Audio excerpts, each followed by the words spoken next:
Hey, hey, hey, welcome back. Welcome back to the Scorpio channel. My name is Laura. If you're new to the channel, I'm going to do a general message for Scorpio.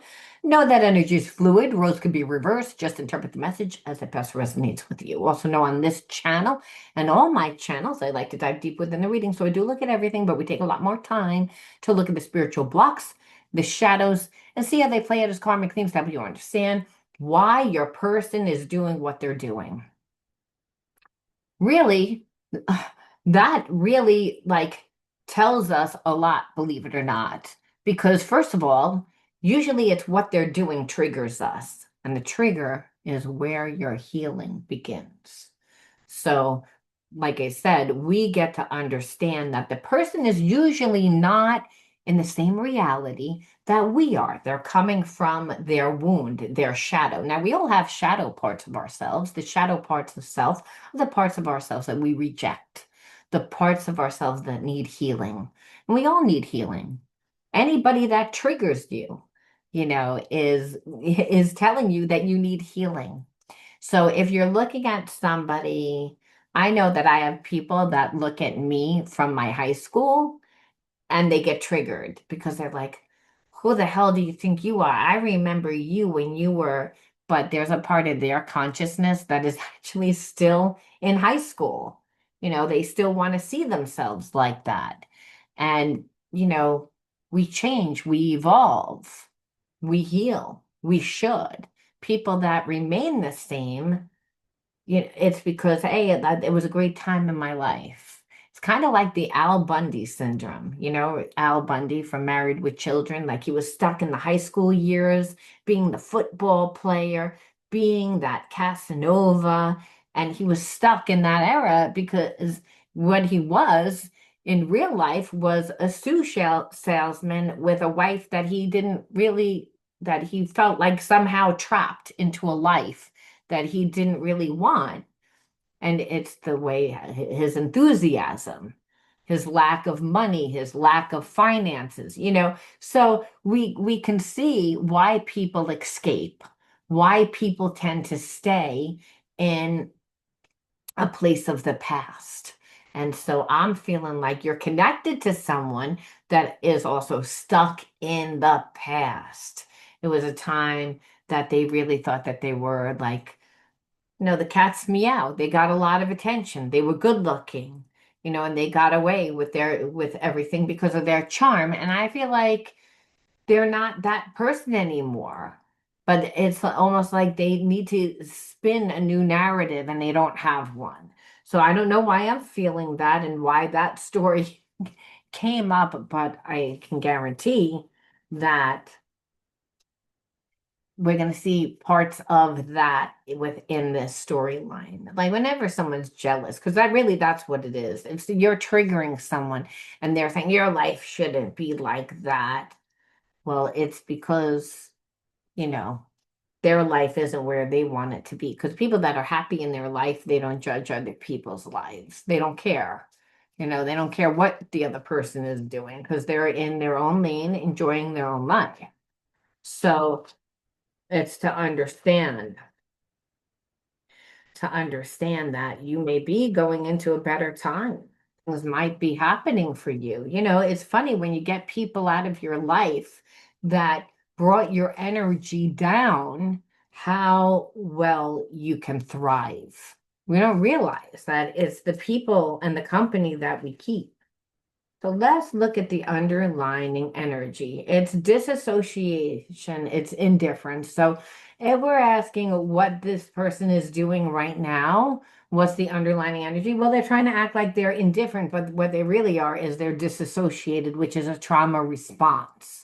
And a trauma response due to almost like an oversensitory thing where there's so much thought, there's so much emotion, there's so much overstimulation, and this person's not used to dealing with their emotions, so they can't stay in that emotional state without, figuring it out. They'll have a heart attack, again, their own mind. So I feel like there's a lot of stress. But if you look at this person, they're going to act like they're not affected at all. And it's like, and they know that they ruined the trust within this connection. So again, they're in a place of fear. because again of the betrayal. Let's look at the betrayal. And like I said, this person's jealous. I knew that this person is jealous. I can feel that they're jealous because again, they're not in a good place right now. I want to see what this person did. Let's take a peek from a few different decks. Again, they created illusions. Again, well, part of this person does live in an illusion. Like I said, I feel like they're stuck in the past when they used to be able to get away with certain things. So living in a dream world. And so they really create their own hell because they think who they are. It's like, but no one else sees them as that way. As we get older, if you're a player, it's not applauded on, it's not like you look like you have your life together.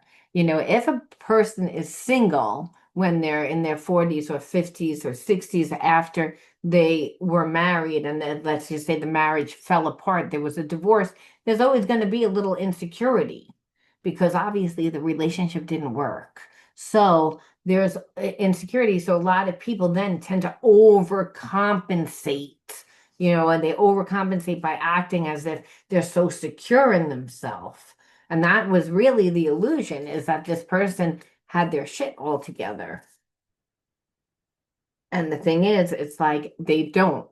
And they don't because they never fix their life. They just put on another mask. And so they're haunted. It's again, and they're haunted for how they treated you, what they've done in the past, because eventually the person's karma catches up. They wake up, from that dream world from the illusions that they created, and eventually they wake up because there's consequences. And there's consequences when you again are like trying to really perceive that you're a desirable person, that you're a liked person, that you are a wealthy person when you're not. So that means that you're going through money that you don't have. It means that you, again, lying to people. And so again, you're building relationships that are not based on love and on truth. It's based on nothing, just a lie, which eventually only brings this person to a place of shame. This is why they're haunted, because they're again always deceiving. So when we say, what did they do? Well, they never gave you anything. It's always like, again, trying to get something from you, and they do this by being self-righteous. They do it by you withdrawing. So they don't care that you were sad about any of it. They don't care. It's about them, having control because what we know is that they're insecure. So there was a lot of this intermittent manipulation where they're inconsistent, and it creates so much anxiety that you're like, over time, like their bad behavior is influencing you. It's influencing you because this person is being influenced by people in their environment to treat you bad. Oh, it's okay. You could go out. Oh, it's okay. Because birds of a feather flock together. You're on the straight and narrow, you're trying to make things happen. This person for yourself, like to create some sort of stability, this person's not bringing in any stability. It was all about control. It was all about dominance. The point I'm going to be dramatic, and it's all about constraining you. And you're like, I didn't want to be the victim because you feel like you don't fit in anywhere. It's like, and so you always have one foot out the door, like you're in search for something. And you're like, I'm not saving you, especially when you act like you don't give a shit by rebelling. I'm not going to be the martyr. That's really what I feel. I feel like this person creates a lot of drama in the relationship and then expects you to kind of clean it up, fix it, to show me how much you love me, like parent this person. And you got to the point where you're like, okay, you're influencing my life. And who's influencing your life are people that are not really doing anything with their lives. They're not happy in their life.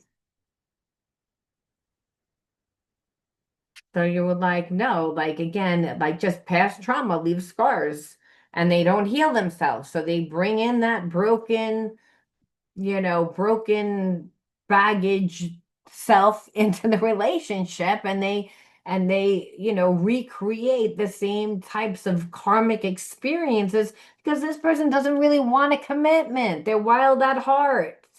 So what they do is they'll make sure that they, like, if you're in an argument, they'll never lay the argument to rest. They'll never put it aside. They'll just ghost you. It's all about them controlling. So you got to the point where your own spirit spoke to you and said, this relationship would be just too difficult. Too difficult. This person needs to take the time, and also you need to take the time. So this person can't come in and just sweep you away, with the romance. It's again because you're not going to have clouded vision. It's wishful thinking on their part, but it's never going to happen because you already see this person and you already like, okay, it's just more of the same. And I feel like, again, you're trying to do things in your life.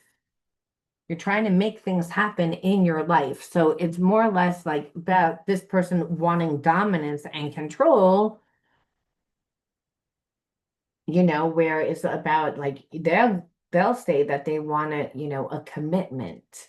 They're gonna say that they want it, but what it is more of a contract, and that's because this person, like it, they want like a parent, they want like a fixer, they want someone to be there when they want, but then when they don't want, they don't want,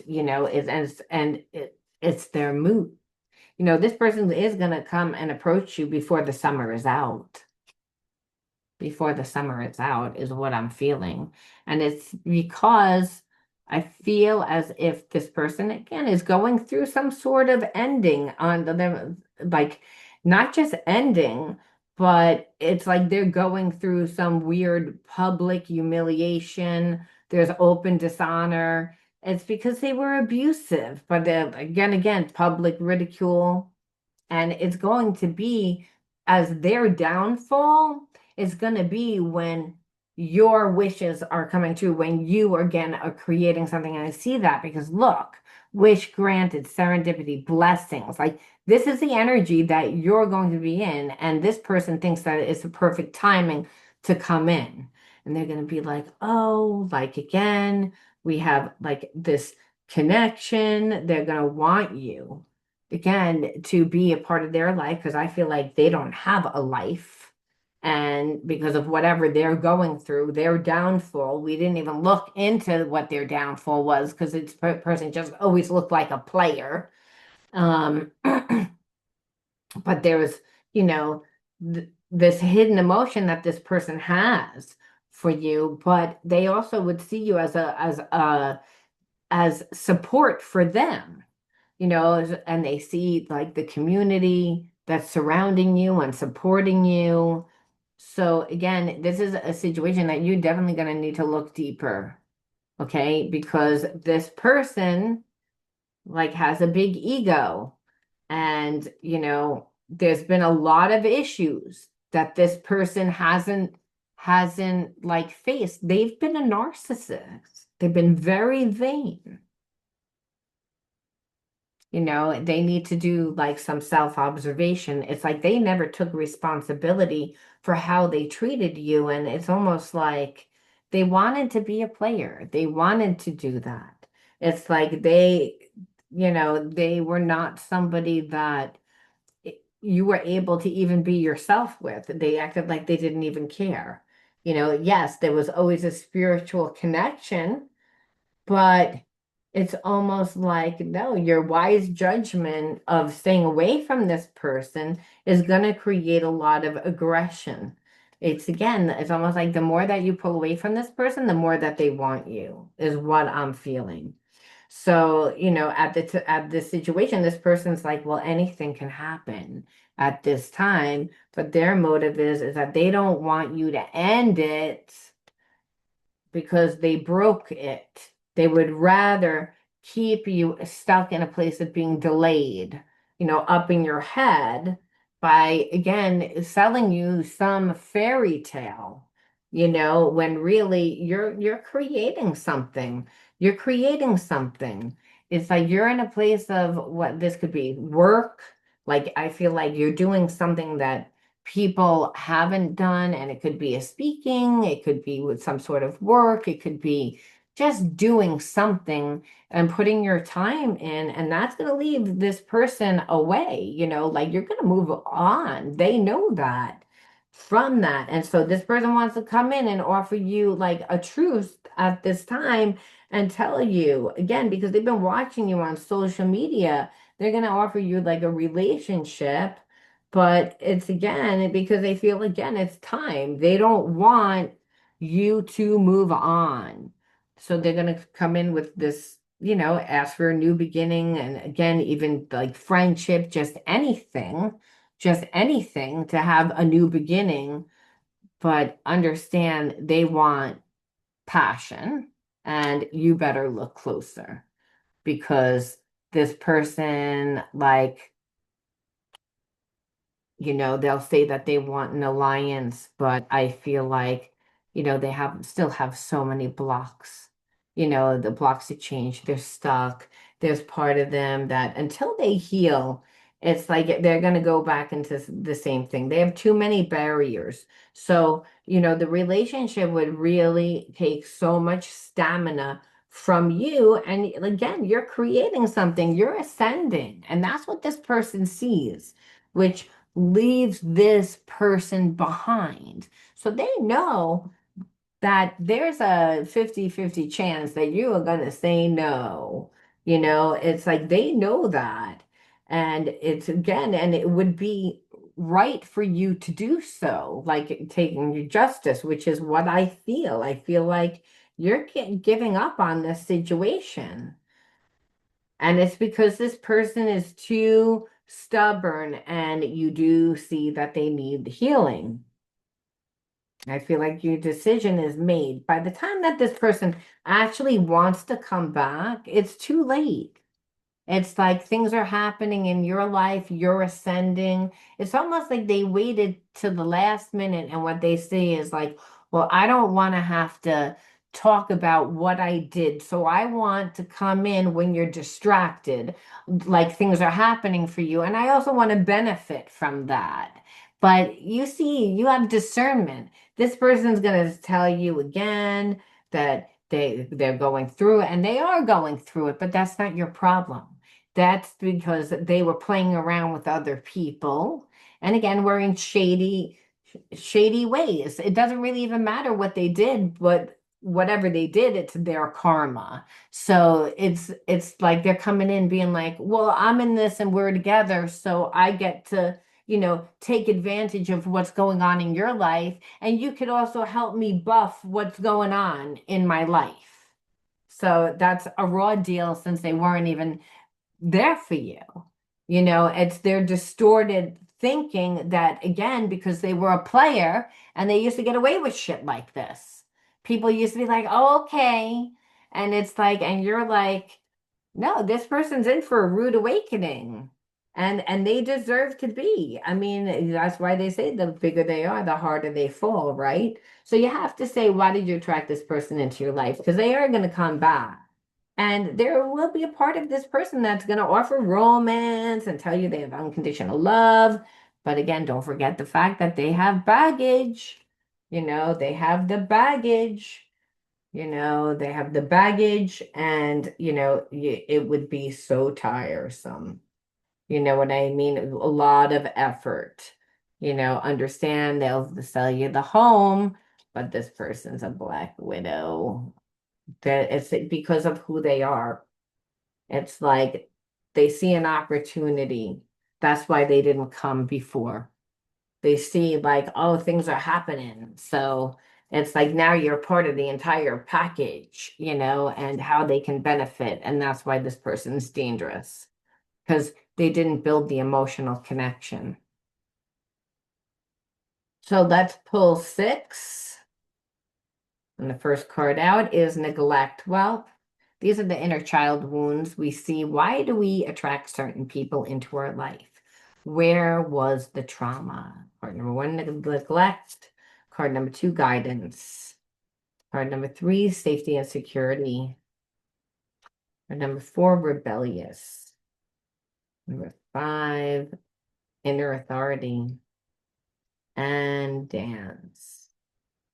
So I think that that's six, right? One, two, three, four, five, six. Yes. So obvious. This person was extremely neglective, just like where your original trauma came from.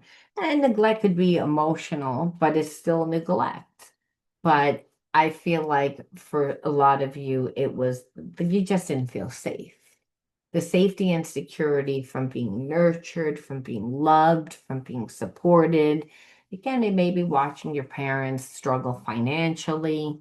This also could do it because when there's, problems with finances, then we know that there's codependency going on. And when there's codependency issues, there's usually addictions and so you grow up watching like a kind of a toxic relationship where you see one parent that's very emotional and the other parent that's like so emotionally detached and disassociated.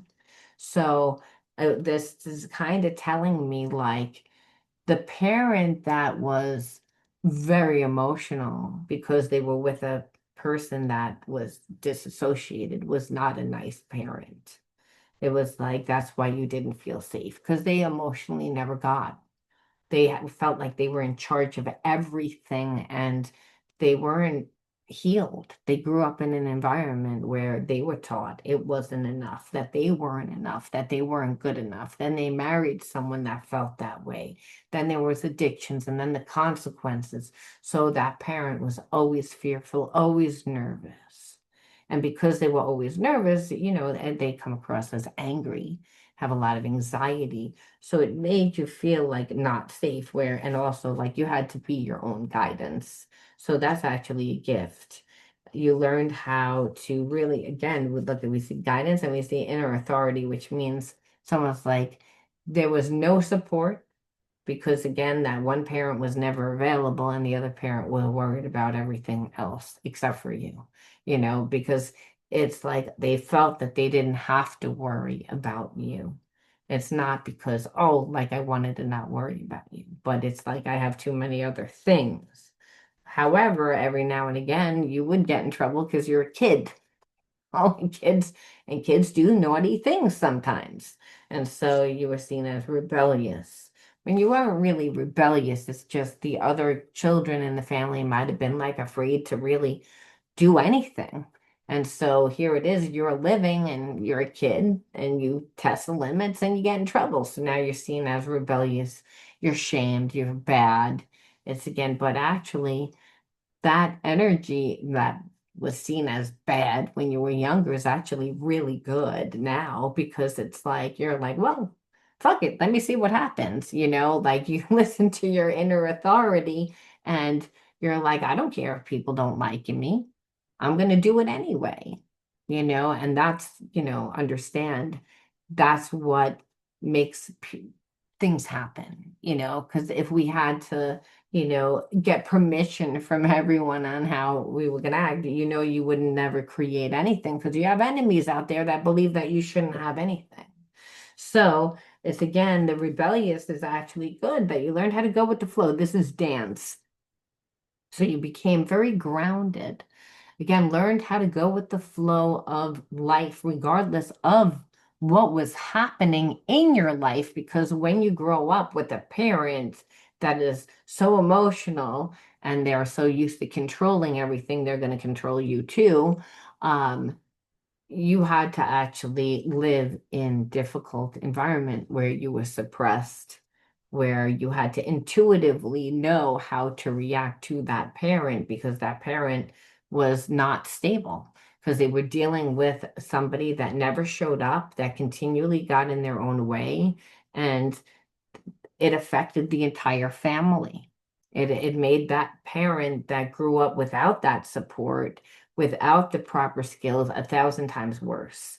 And so, again, survival mode, again, what happens? The nervous system goes into fight, flight, freeze, and the person's living more from their addictions, their emotions, and this is where the sabotaging behaviorisms come from.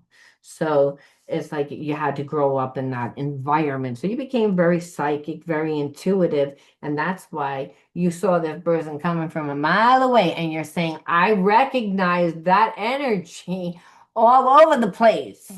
And Spirit said, because you learned the lesson. And learning the lesson is forgiveness. Coming to a place of forgiveness, understanding that the person, like that was their reality, but it wasn't a reality that they should have put themselves in. See, there's many different realities that play out. And when we live our trauma, we're going to have habits and behaviorisms that are in alignment with that trauma. And we're not going to think about anything else because survival overruns everything. It changes the brain, it swells the amygdala. So again, there's no memory. School becomes very difficult. Anything where you have to learn anything becomes difficult because the brain's not wired to be logical at that point. It's based on survival, so which is very primitive. So when we see problems with finances, when we see problems with money, when we see problems in relationships, then we know that there's a spiritual issue. And that spiritual issue is that you have a samskara because you feel you don't love yourself. And understand no one would love themselves if they lived in survival mode for long periods of time. And the reason why is because if we're coming from a place of survival mode and people are kind and loving to us, well, over time, they're going to see us as very one-sided. They're going to see us as very narcissistic. They're going to see because they're giving with, there is an expectation, even there, though there isn't an expectation to give and receive. If you're always around someone that takes and takes and takes and takes and only worries about their needs emotionally, psychologically, or physically, they don't know to ask someone else. And it's because they were wired. No one thought about them. They're stuck in that trauma of no one thought about me. So I'm going to remind you about me. But then what happens is people deliberately then ignore you because people are cruel. So if you learn what you need to do to heal, you don't need anyone's, approval. You don't need that. You know that you're not here by mistake. You're here by God's design. We never ask for greatness. We just get up and take it because it's our birthright. That's why. And when you know who you are and you love who you are, then you'll attract people that bring that same energy into your life because you're always having a relationship with, God. Everyone else is a reflection of yourself, even the people that you may not like, or sometimes you're like, well, that person has a lot of skills that I wish I had. And when you heal yourself, you actually have those if you admire those, or you're being taught to integrate whatever it is. See, you're always being taught. And so even these shitty relationships, like again, when people do that, it's that we have an opportunity again to deal with the situation differently. And that's huge because if you grew up with a parent that was narcissistic and now you're, like fell in love with someone that was a narcissist, Spirit saying, I'm letting you see things from a different perception. So it's like putting yourself in that person's shoes, what it was like to be with a person that was avoidant, someone that was neglectful, someone that was hurtful. And maybe because you have a hard time forgiving that person. So Spirit's saying, well, you have to forgive and let go. It's the number one thing But then you're like, okay, so then I forgive, and then that's it. That's my life. And Spirit says, no, you have to transmute the energy. You're just not nothing. It's like, but you're not your pain. You're not your anger. You're not your wounds. And you're not this failed relationship because the relationship says more about that person than it does you. But the wounds are where you need to, again, heal. And to heal the neglect, you again pour into yourself. You use your intuition and you use your inner guidance system to create the security and the safety that you need. And that's first and foremost, build a strong connection to the higher self. The higher self is a God part of self. So Spirit says that's a strength of yours. So continue to take time out to check in with yourself and like create a daily practice every day for yourself so that you get a very strong connection to that. And that's how you begin to again form the relationship with God because then you begin to see God work through you through gut intuition and your knowing, and then you see God work through the environment, the universe. Because in the universe, which is an extension of God, because God created the universe, so it has the same energy as God, which is the energy of love, will bring you everything to help revert you back into the energy of love. And clearly, we would need to have that if you were neglected and neglected and neglected. Hey, over time, you would be like, well, maybe I can't have love. And God says, but you are love. So you're on a path of rediscovering who you are and healing yourself. So, use your voice. God created the world with its voice. You too can create the world with your voice. All you need to do is ask for what you need. Set boundaries and face your fears. There are no real fears. It's really just an illusion. Don't let it hold you back. Confront the challenges. Again, so you might have to train your nervous system to do that. A lot of times, if we have had trauma and we are detached and disassociated, which could be if you're dealing with a person that also has that, well, then do yoga, do breath work, train your nervous system because we have to go through the fear. It's how you get through the experience, which is going to be your karma. And if you really have tapped into the higher self, the God part of self, by creating that inner sanctuary, like Spirit said every day, well, you're going to be guided. You're going to be guided. You're intuitively going to know, you're going to see it. And then you're going to be like, wow, I can trust myself. Because that's really what it's about. It's about learning to love and trust yourself again, but you're leaning on God to help you do it. Like, because you're seeing it work through you and your environment to change you, to heal you, to restore you. It's again to bring you back into transformation, because that's what it is. It's like we have to take that negative energy and transform it into positive energy, because really that's all we are, is positive energy. But the shadow parts of ourselves where we detach from a person, we're like, oh, that doesn't work, I don't like that part. And then it'll play out as real experiences in our life where we're like, well, then no one understands me, no one likes me, no one, or when really that's your reality. And so it's not a lot of times other people's reality. So if it's the reality that you feel that you're in and you don't like it, then you have to alchemize that energy. You have to heal it, because you're not going to be able to manifest anything good then. It's like you're going to be stuck in a karmic loop where you're like, this is the same thing. It's just with different people. It's like where then you're really like, no, no, this is true because this is what keeps happening. So when really it's like it keeps happening because you keep doing it because your habits and behaviors are that way. You have to change, but we get stuck in stupid because again, that survival mode is not attached to that analytical mind. So there's a real reason. You have to reprogram your body and mind to work together. And I'm working on a class with that, with someone, and we will be linking it in the description box when we're ready, because healing, it's a journey. It's not a one and done. It just isn't. because you got to release the limiting beliefs that no longer serve. Remember, the same environment that you grew up in, you were taught to think a certain way.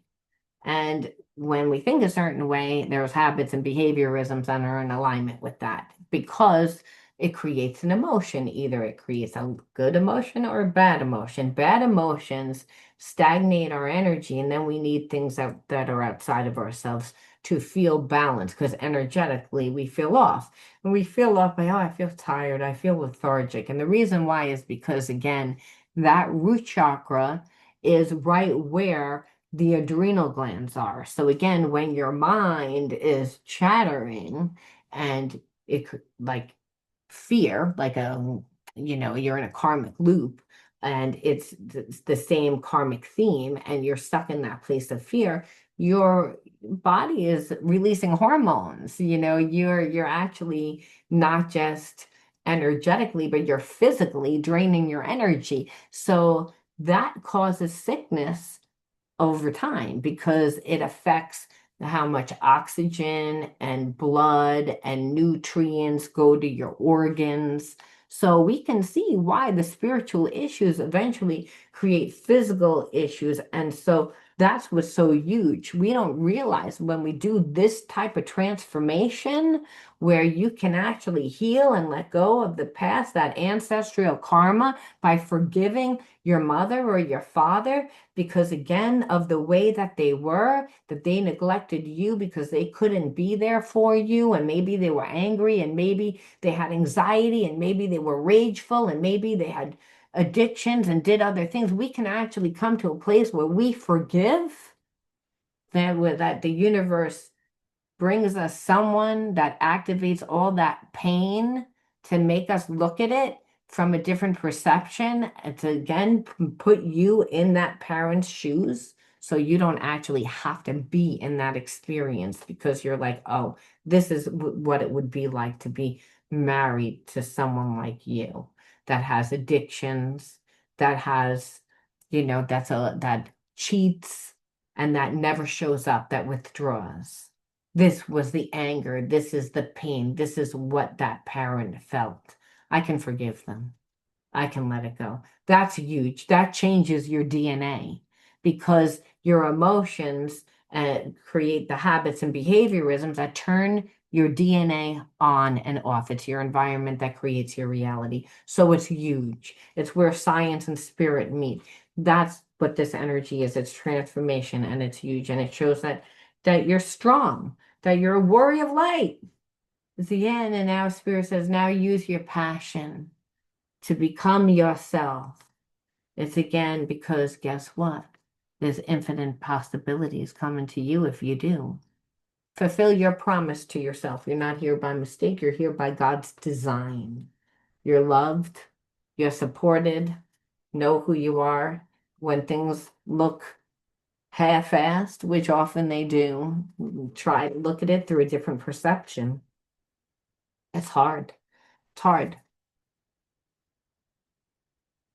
And we end off with one more message from the universe. The path to light.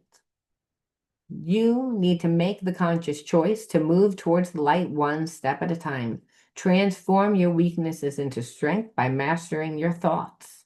Overcome obstacles with positivity and acceptance. Develop your gifts and extend your light to every being unconditionally. So again, why are we here? We're here to give and receive of love, to be the expression of love. And again, God is the energy of love, unconditional love. We wouldn't really know what that is because we all have our own ideas of what love is. However, unconditional love, we know when we're doing what we love because we lose all time and space. And that, my friends, is where you're co-creating with the universe. And that's where the magic happens. And that's when the universe conspires a way where there is no way just for you. I'm going to leave that there. Love you guys. I'll talk to you soon. Bye.